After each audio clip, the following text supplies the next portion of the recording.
Assalamualaikum warahmatullahi wabarakatuh. Kami dari kelompok 4 ingin mempresentasikan tentang pengelolaan sampah. Pertama-tama memperkenalkan diri dulu.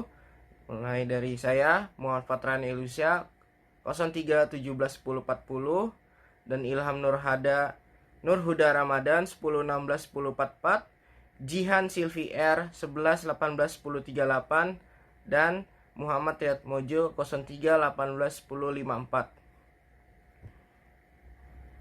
Pengelolaan sampah mulai dari outline yaitu pengertiannya, yang kedua sumber pencemar, yang ketiga studi kasus salah satunya, keempat solusi, dan kelima kesimpulan dan saran. Pengertian. Menurut definisi, sampah adalah sisa kegiatan sehari-hari manusia atau proses alam yang berbentuk padat atau semi padat berupa zat organik atau anorganik, bersifat dapat terurai atau tidak dapat terurai, yang dianggap sudah tidak berguna lagi, kemudian dibuang ke lingkungan. Adapun salah satu undang-undang yang mengatur sampah adalah Undang-Undang Nomor 18 Tahun 2008 tentang pengelolaan sampah. Pengelolaan sampah adalah pengumpulan, pengangkutan, pemrosesan, daur ulang, atau pembuangan dari material sampah. Pengelolaan sampah juga dilakukan untuk memulihkan sumber daya alam atau resource recovery.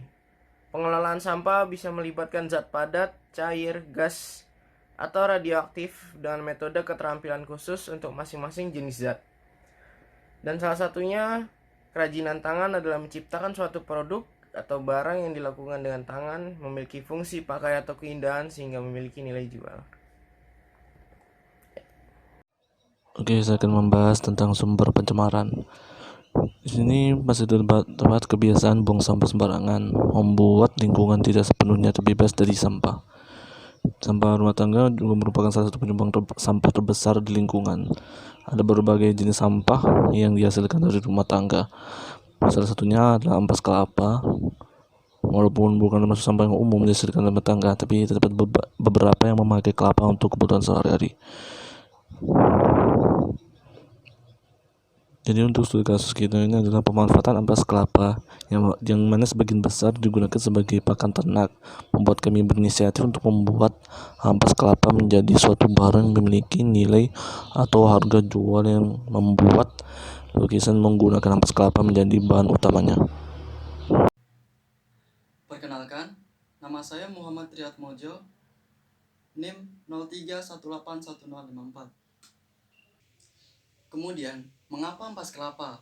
Ampas kelapa yang tidak terpakai dari rumah tangga akan dibuang begitu saja, tanpa adanya daur ulang atau pemanfaatan kembali, seperti untuk pakan ternak. Membuat hal ini masuk dalam pencemaran lingkungan. Bukan hanya itu saja, buangan ampas kelapa bukanlah hal yang indah untuk dipandang, dan seringkali menimbulkan bau yang tidak sedap. Untuk itu, kami membuat kerajinan lukisan dari ampas kelapa dengan menggunakan anak-anak sebagai peran utama dalam pembuatan ini, sekaligus mengedukasi bagi anak-anak untuk bisa memanfaatkan sampah atau limbah yang ada di lingkungan mereka. Pembuatan dan bahan yang mudah serta dapat meningkatkan kreativitas anak-anak menjadi salah satu alasan mengapa ampas kelapa dipilih untuk dibuat menjadi lukisan. Kegiatan ini sekaligus mendukung pemerintah untuk memutus rantai penyebaran COVID-19 dengan belajar di rumah. Mau tahu bagaimana serunya membuat kerajinan dari ampas kelapa? Check this out.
Kemudian lanjut pada kesimpulan. Di sini kesimpulannya ada 3, yaitu A. Pengolahan sampah rumah tangga dapat dengan mudah dilakukan dengan memilah sampah tersebut berdasarkan jenisnya.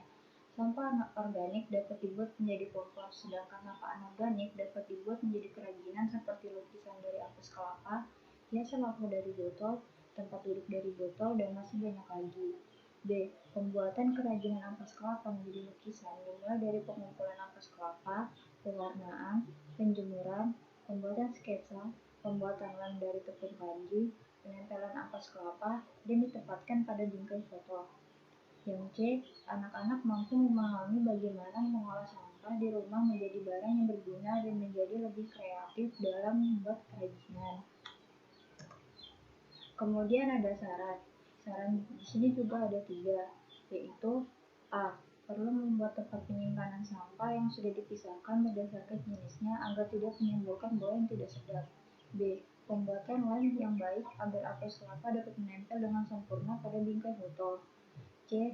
Saran perlunya kerapian dalam menempel ampas kelapa agar gambar dapat terlihat dengan jelas. Sekian presentasi dari kami, kurang lebihnya mohon maaf.